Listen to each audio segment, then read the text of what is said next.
The entire boardroom fell silent when he tossed the quarterly report onto the table and said, "We're sunsetting it. No discussion, no chance to defend." The project I'd poured 4 years of my life into was being buried alive with a single command. But what he didn't know was that I'd left a seed in the system. A seed written in legal clauses hidden within the code, and someday, it would bloom and swallow his entire career whole. My name is Julia Hartman, and I've been writing code for TechVault Industries for 7 years. 7 years of 10-hour days, weekend deployments, and 3 emergency patches. But none of that mattered when Mark Dwyer stood at the head of the conference room that Tuesday morning, his Armani suit catching the fluorescent lights like armor. "As you all know," Mark began, his voice carrying that practiced executive cadence that made my skin crawl. "We need to pivot our resources toward more profitable ventures." He clicked through his PowerPoint, each slide a masterpiece of corporate buzzwords and empty promises. "Project Atlas will be discontinued effective immediately." Project Atlas. My Project Atlas. The authentication framework I'd architected from scratch. The system that now processed 40 million transactions daily. 4 years of my life reduced to a single bullet point on slide 17. I felt 20 pairs of eyes dart toward me, then quickly away. My colleagues, people I'd mentored, debugged code with at midnight, shared countless coffee runs with, suddenly found their laptops fascinating. Sarah from QA actually started typing, pretending to take notes on Mark's drivel. The cowardice in that room was suffocating. "Julia," Mark's voice cut through my thoughts. "I'll need you to handle the transition documentation. Make sure everything's properly archived before we migrate to the vendor solution." The vendor solution, a bloated piece of garbage that would cost 3 times what my system did and work half as well, but it came with golf course meetings and Michelin-starred dinners for executives. My throat burned with words I couldn't say. Not yet. "Of course, Mark," I heard myself respond, my voice steady as a flatline. "I'll make sure everything is properly documented." He smiled then, that practiced shark smile that had charmed board members and terrorized engineers in equal measure. "Excellent. I knew I could count on you to be professional about this." Professional, as if professionalism meant watching your life's work get buried for a kickback. As if professionalism meant smiling while someone pisses on your legacy and calls it rain. The meeting dragged on for another 40 minutes. Mark outlined his revolutionary vision for the department, outsourcing half our team to contractors, replacing our custom solutions with off-the-shelf garbage, turning us from innovators into maintenance drones. I took notes, real ones this time, documenting every word, every promise, every lie. My handwriting remained perfectly neat, even as my left hand, hidden under the table, clenched so tight my nails left crescents in my palm. When it finally ended, my colleagues fled like rats from a sinking ship. Only Tom from DevOps lingered, catching my eye with something that might have been sympathy or guilt. "Julia, Save it, Tom," I said quietly, packing my laptop with deliberate calm. "We all have mortgages." Back at my desk, I stared at 4 years of commits, pull requests, architecture documents, 60,000 lines of elegant, efficient code about to be thrown away for corporate politics. Mark had already sent the announcement email to the entire division, praising the strategic realignment and thanking me for my valuable contributions to a project he was murdering. But as I opened my IDE and looked at the authentication module's core dependencies, a different kind of smile crossed my face. Mark thought he was burying my work. He thought he was putting me in my place, showing everyone what happened when you challenged his authority, when you dared to point out the flaws in his vendor relationships during board presentations. What he didn't know was that buried deep in the framework, woven through dependencies he'd never bothered to understand, was something special, something I'd built on my own time, using my own resources, carefully documented in an addendum to my employment contract that HR had rubber-stamped without reading 3 years ago. Mark Dwyer thought he'd won, but I'd learned long ago that in the world of code, the real power isn't in what you can see, it's in what remains hidden until the moment you need it most. The following Monday, I arrived at work to find my nameplate missing from my cubicle. In its place was a sticky note with an arrow pointing toward the back of the building. The message was clear before I even read Mark's email. Julia, please relocate to your new workspace in Building C, rooms 0 to 14. Your new role as internal transition consultant begins immediately. Building C, the overflow building. Room 0 to 14 turned out to be a converted storage closet next to the loading dock, complete with a flickering fluorescent bulb and an air conditioning unit that wheezed like an asthmatic smoker. My new desk was a repurposed cafeteria table, and my window view was a beautiful vista of the dumpster collection area. "Welcome to Siberia," muttered Dennis, the only other occupant of our little corner of corporate hell. He'd been there for 2 years after questioning why the CEO's son needed a VP title straight out of college. "They put you here when they want you to quit but can't legally fire you." Internal transition. Consultant. The title was corporate speak for, "We're going to bury you in mindless work until you break." My first assignment arrived within the hour. Audit 3 years of purchase orders for printer paper. By hand. No database queries allowed because, according to Mark's email, manual verification ensures accuracy. I settled into my squeaking chair, the smell of diesel fumes from the loading dock mixing with something that might have been dead mouse in the walls. The contrast was almost artistic. Last week I was presenting to the CTO about our framework's performance metrics, and now I was counting reams of copy paper like a medieval scribe. Mark made sure to parade past my new office that afternoon, bringing a group of vendor representatives on a tour.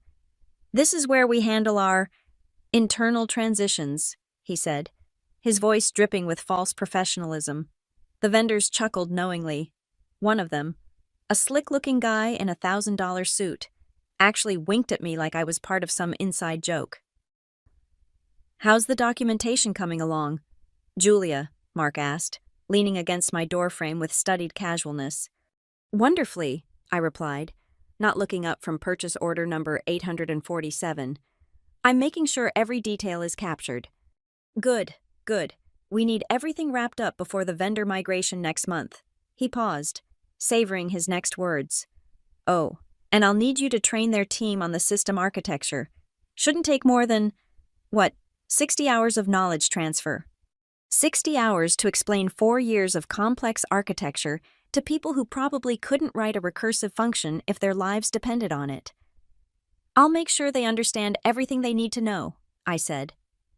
Finally meeting his eyes, something in my expression must have unsettled him because his smile faltered for just a second. After he left, I returned to my mindless paperwork, but my mind was elsewhere. Every humiliation, every petty power play, every degradation, I documented it all in a private journal, time-stamped and detailed. The purchase orders blurred together as I mechanically entered data, but I wasn't really seeing them. I was seeing the architecture diagrams of Project Atlas, the dependency trees that Mark and his vendor friends couldn't even read, let alone understand. At 6:30 p.m., when the building was mostly empty and even the security guards were busy with their dinner rounds, I pulled out my personal laptop. The USB drive I'd been carrying felt heavier than its 8 grams should have. On it was everything: the original codebase, the commit history, the development logs, and most importantly, the addendum to my employment contract from 3 years ago, the one that clearly stated any software developed on my personal time, using my personal resources, remained my intellectual property. Dennis had left at 5 sharp, and the loading dock was quiet, except for the hum of that dying AC unit. In the strange peace of my corporate dungeon, I reviewed the framework's core modules. Mark thought he owned everything because it ran on company servers, but the foundation, the elegant algorithm that made the whole thing work, the part I'd developed during countless sleepless nights at home, that was mine. And it was woven so deeply into the system that removing it would be like trying to take the eggs out of a baked cake. I locked everything away and returned to the purchase orders. Let Mark think he'd broken me. Let him believe I was just another beaten-down engineer counting paper in a basement closet. Every day he'd walk past and see me hunched over meaningless spreadsheets, and every day he'd feel more confident that he'd won. But in the loading dock's diesel-scented shadows, I was patient, I was methodical, and I was preparing something that would make his vendor solution look like exactly what it was: a house of cards built on a foundation he didn't own. The beauty of good code is that it's invisible when it works. The authentication framework I'd built for Project Atlas was like the cardiovascular system of TechVault's entire operation, Nobody thought about it until something went wrong. And the most critical component, the piece that validated every single transaction, was something I'd created at 2:45 a.m. on a Saturday 3 years ago, in my apartment, on my personal laptop, fueled by my own obsession with elegant solutions. I called it the Harmony Protocol, not in any official documentation. Of course, in the company's systems. It was just buried in thousands of lines of code as auxiliary validation module or supplementary auth check, boring names for something that was actually a masterpiece of recursive algorithms and cryptographic elegance. Mark and his vendor friends saw it running, assumed it was part of the standard framework, and never questioned why it worked so flawlessly. The USB drive in my apartment safe contained the original development logs, time-stamped commits from my personal Git repository, and most importantly, the email chain with HR from 3 years ago. I'd been paranoid even then, making sure to clarify in writing that any work done outside office hours on personal equipment remained my intellectual property. Helen from HR had responded with a cheerful, "Of course, that's standard policy," and attached the addendum for my signature. The addendum was a beautiful piece of legal language. Employee retains full intellectual property rights to any software, code, or technical solutions developed outside of company time and without use of company resources, even if said developments are later integrated into company systems with employees' consent. With employees' consent, and I had never formally transferred ownership of the Harmony Protocol, I'd simply allowed TechVault to use it, a silent handshake agreement that worked fine when there was mutual respect. But Mark had torn up that handshake when he killed Project Atlas. Sitting in my basement office, I pulled up the system architecture on my personal laptop, careful to use my phone's hotspot rather than company Wi-Fi. The vendor solution Mark was bringing in, a bloated piece of enterprise software called SecureGate, would try to replace everything I'd built. But here's what Mark didn't understand. SecureGate would still need to integrate with TechVault's existing infrastructure. And that infrastructure had 10,000 connection points that all ran through my Harmony Protocol. I'd been careful over the years, professionally paranoid. Every time I updated the protocol, I did it from home, documented it in my personal logs, then pushed it to the company servers as a maintenance update. The paper trail was perfect. Personal development, personal ownership, company usage under an implied license that I could revoke at any time. The protocol itself was beautifully intertwined with everything. It wasn't just authentication. It handled session management, token generation, even some of the load balancing logic. I'd made it indispensable on purpose, not out of malice, but out of pride. I wanted my code to be irreplaceable. Now, that pride would serve a different purpose. I opened a new document on my personal laptop and began writing something that wasn't code. It was a timeline. A careful documentation of every integration point where the Harmony Protocol touched company systems. 247 integration points across 15 different services, each one perfectly legal, each one documented as external module integration in commit messages that nobody had ever bothered to read. The loading dock was quiet except for the evening delivery trucks. Dennis had gone home hours ago, leaving me alone with my purchase orders and my plans. I looked at the vendor's SecureGate documentation that Mark had forwarded to me for reference during the transition. Their authentication system was exactly what I expected. Competent but clunky. The kind of solution designed by committee to check boxes rather than solve problems. What made me smile was a single line in their technical requirements. Requires complete removal of legacy authentication systems to prevent conflicts. Complete removal. They would have to rip out everything, including the Harmony Protocol. And when they did, they'd discover that the protocol wasn't just authentication. It was the invisible thread holding the entire tapestry together. Pull that thread, and everything would unravel. I saved my documentation, encrypted the file, and uploaded it to my personal cloud storage. Then I returned to the purchase orders, playing the part of the defeated engineer counting reams of paper in corporate purgatory. But on my screen, hidden behind the meaningless spreadsheets, was a simple text file where I kept a different kind of count, the number of days until the vendor migration would begin. 23 days. That's how long Mark had to enjoy his victory. Because on day 24, when SecureGate tried to go live and found itself unable to function without my protocol, He would learn what happens when you bury someone who knows where all the bodies in the code are hidden. The USB drive in my apartment wasn't a weapon. It was a legal document, a proof of ownership, a registration of intellectual property that predated any company claim. I hadn't planted a bomb in the system. I'd built the foundation with my own hands, and I'd kept the deed. The first crack appeared on a Thursday morning, exactly 2 weeks before the migration deadline. I was reviewing purchase order number 3012. When my phone buzzed with a Slack notification from the DevOps emergency channel. Auth timeout on Service Bridge 7. Anyone else seeing this? I kept my eyes on my spreadsheet, but I was listening to the chaos unfold on my phone. Within minutes, the channel exploded. Service Bridge 7 handled payment processing for our East Coast clients. A 10-minute outage meant thousands of failed transactions. Tom from DevOps was typing in all caps, "Rollback didn't work. Something's wrong with the core validation."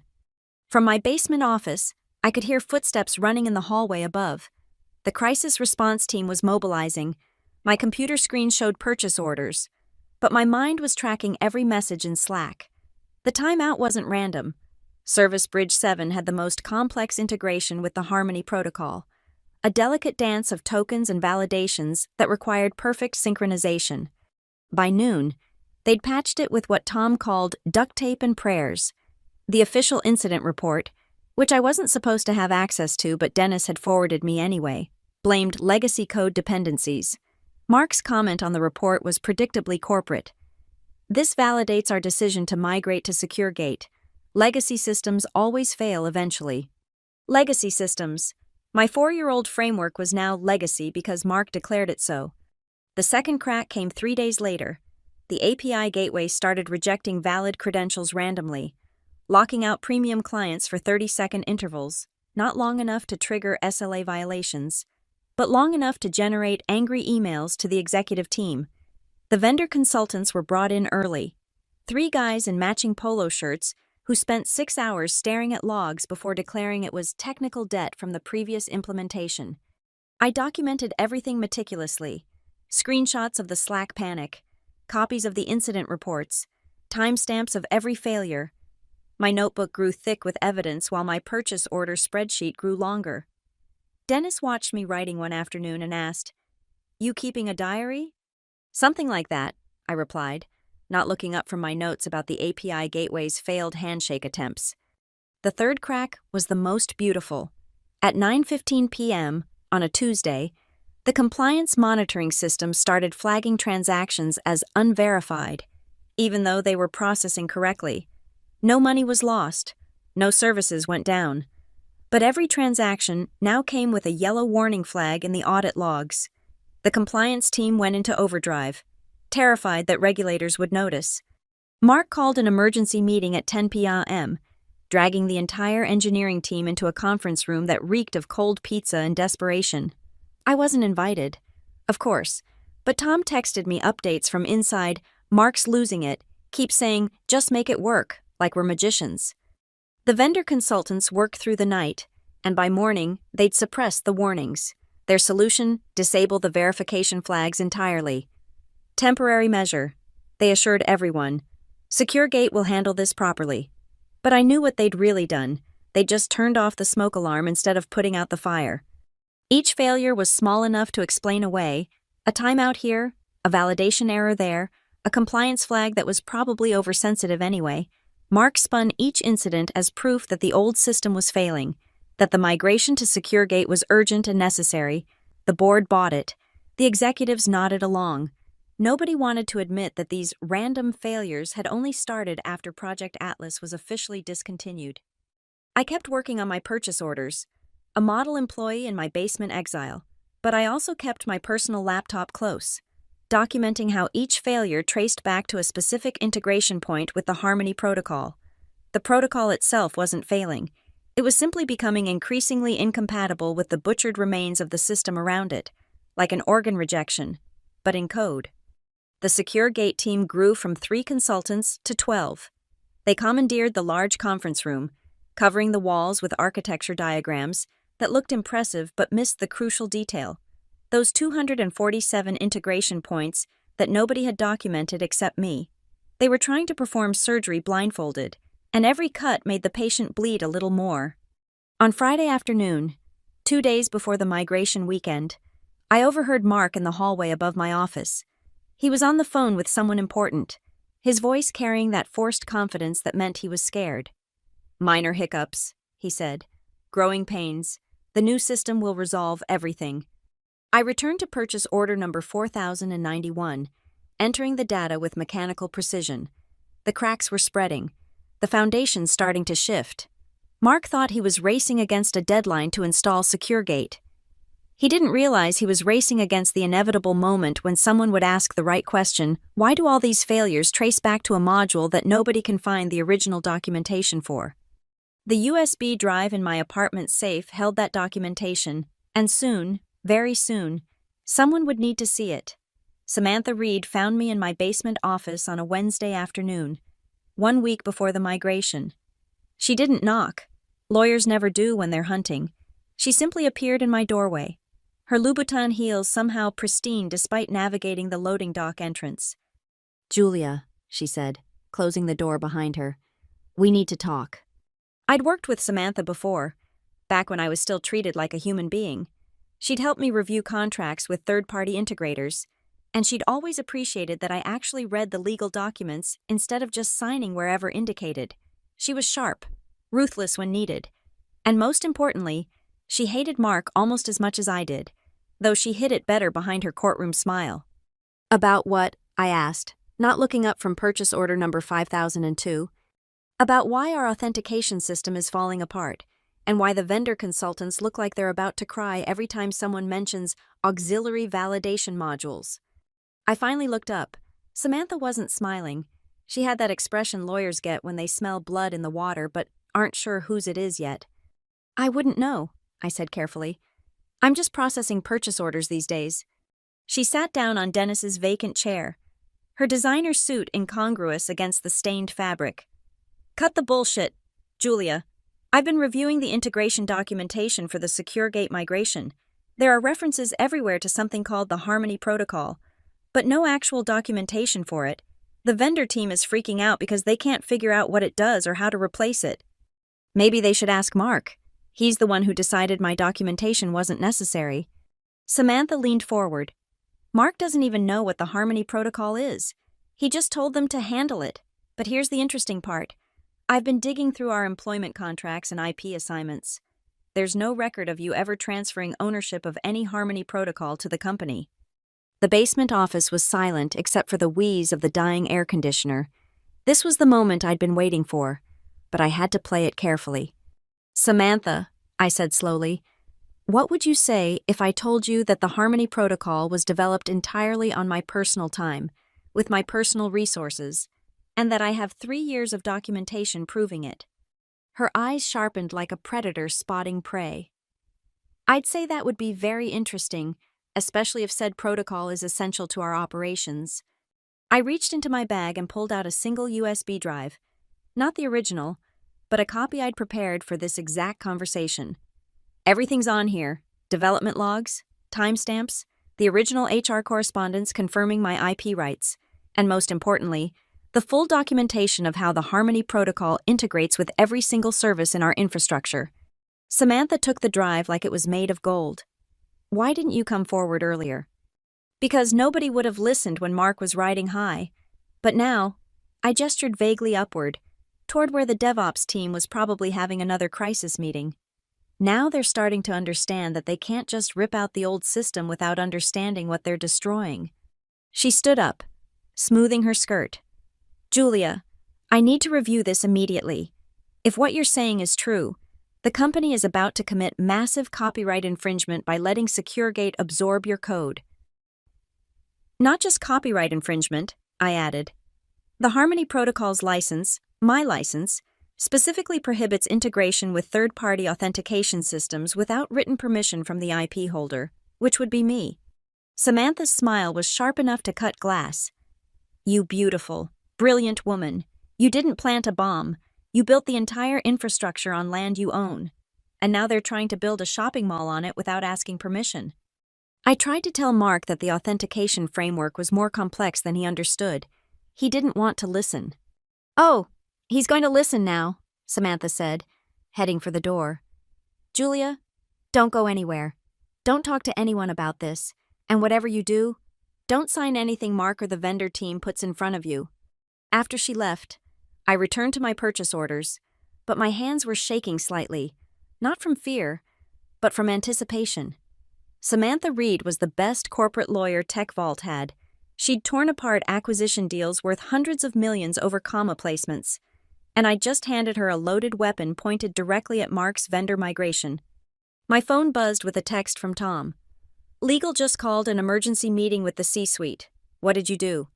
I typed back, just counting purchase orders. But we both knew the real answer.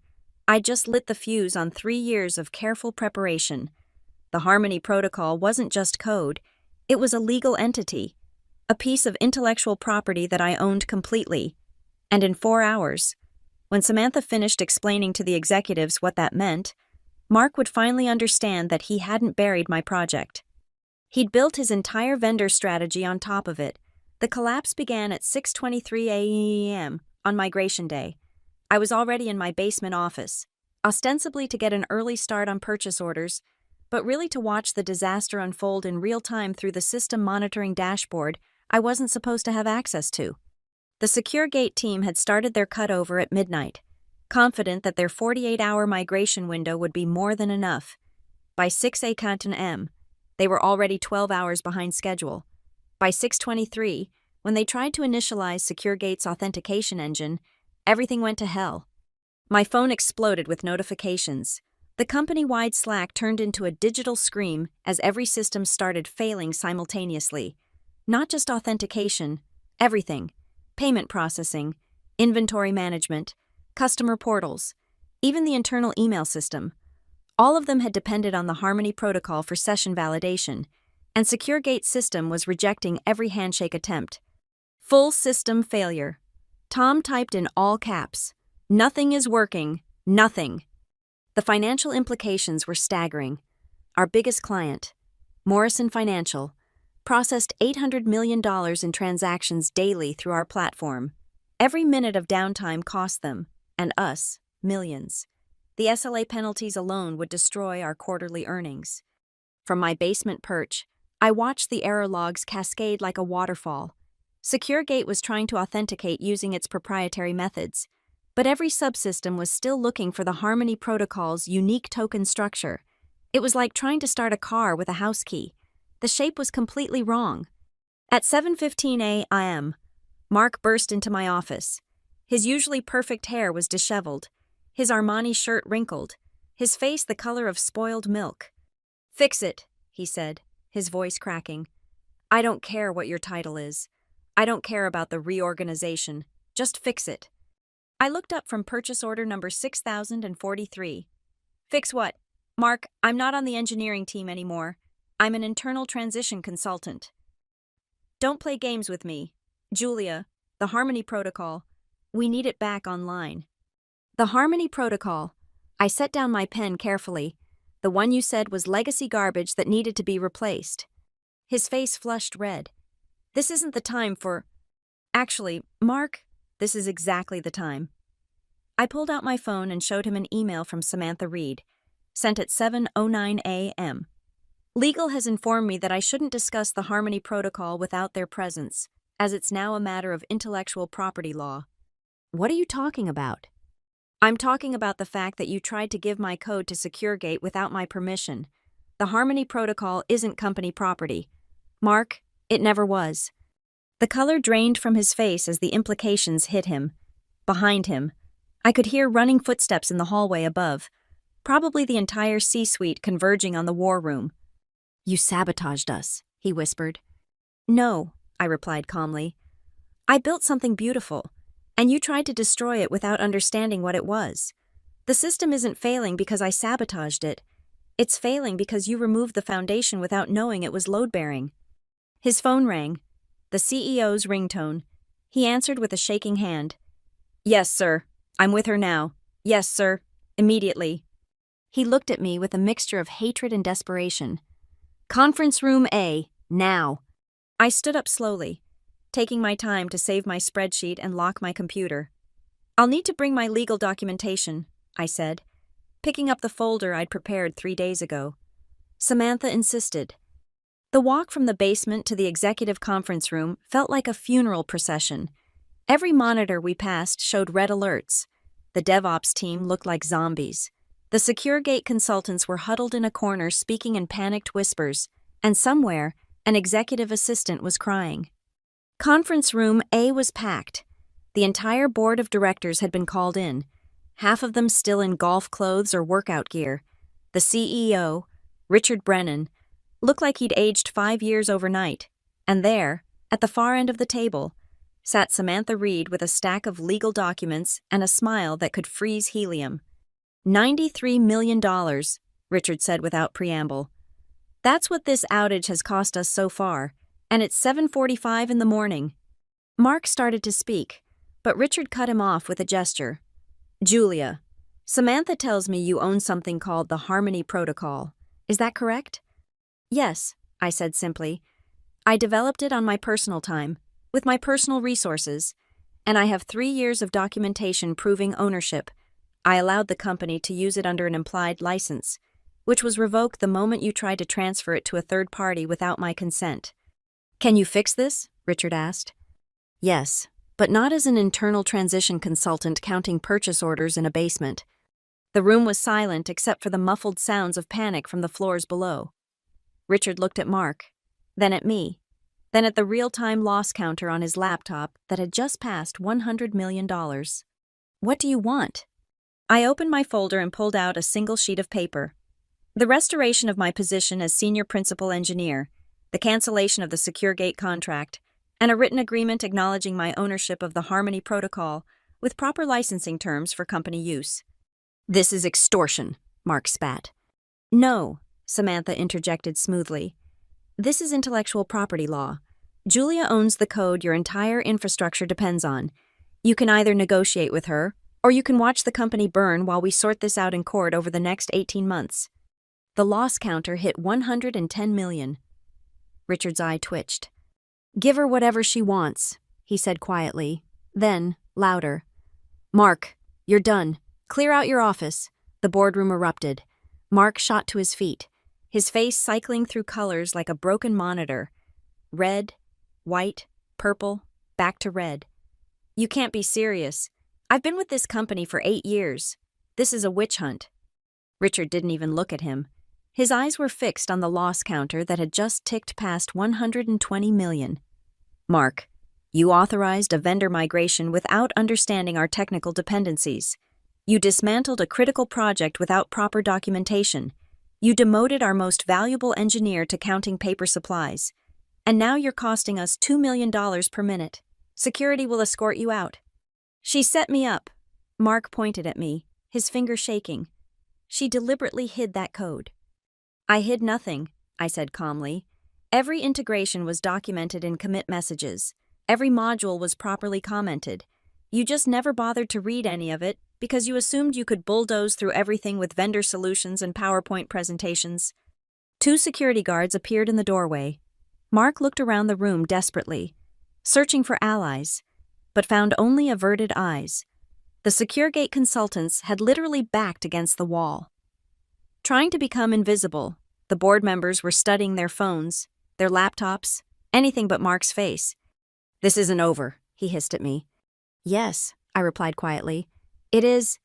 As security led Mark away, Richard turned back to me. How long to restore services? With full access in my original team, 4 hours, maybe less. Your original team was redistributed. They're all sitting in the cafeteria right now, I interrupted. Tom from DevOps has been keeping them on standby since 6 a.m. They knew something like this might happen. Samantha slid a prepared contract across the table. Standard consulting agreement. Julia maintains ownership of the Harmony Protocol, but licenses it to TechVault for operational use. Rate is aggressive but fair, considering the circumstances. Richard didn't even check the number. Fine, do it. I stood up, and for the first time in 2 months, I felt like myself again.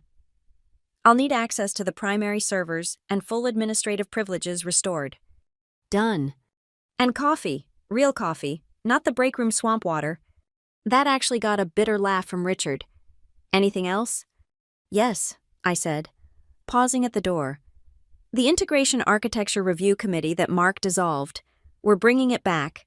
No more vendor solutions without proper technical assessment. Agreed. I left the boardroom and headed to the server room, pulling out my phone to text Tom. Game on. Bring everyone.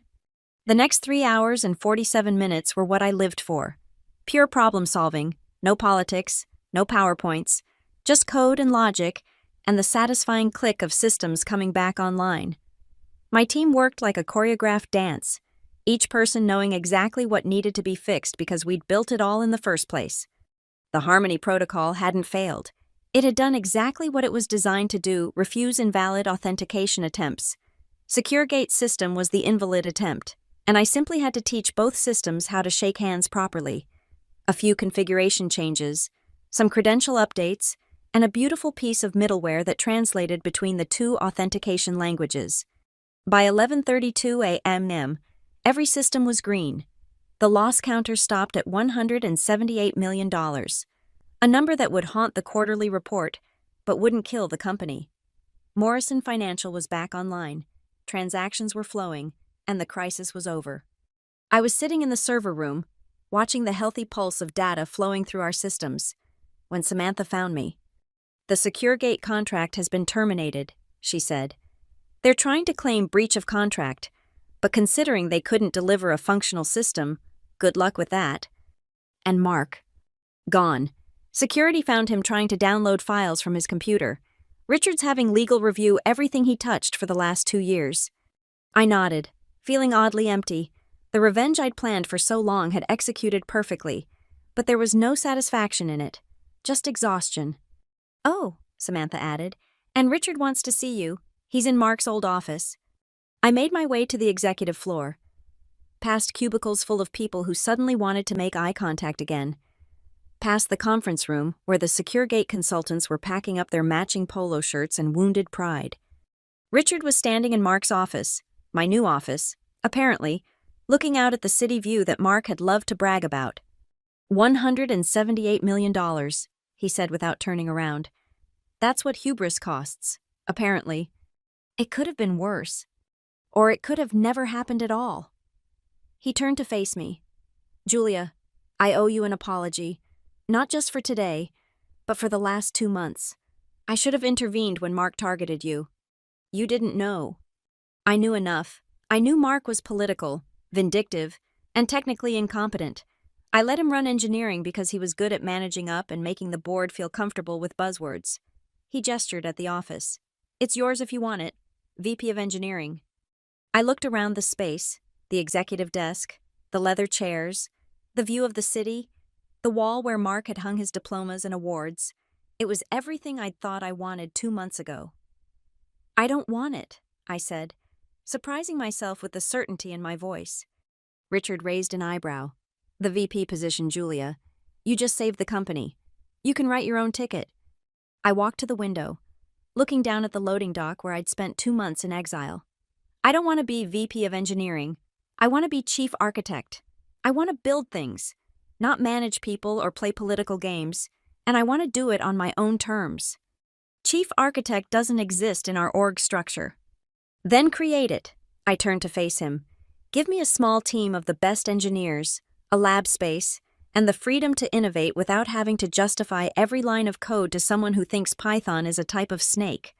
Let me build the next generation of our infrastructure while someone else handles the meetings and PowerPoints. Richard was quiet for a moment, then smiled. The first genuine smile I'd seen from him in years. Done. Same compensation as a VP.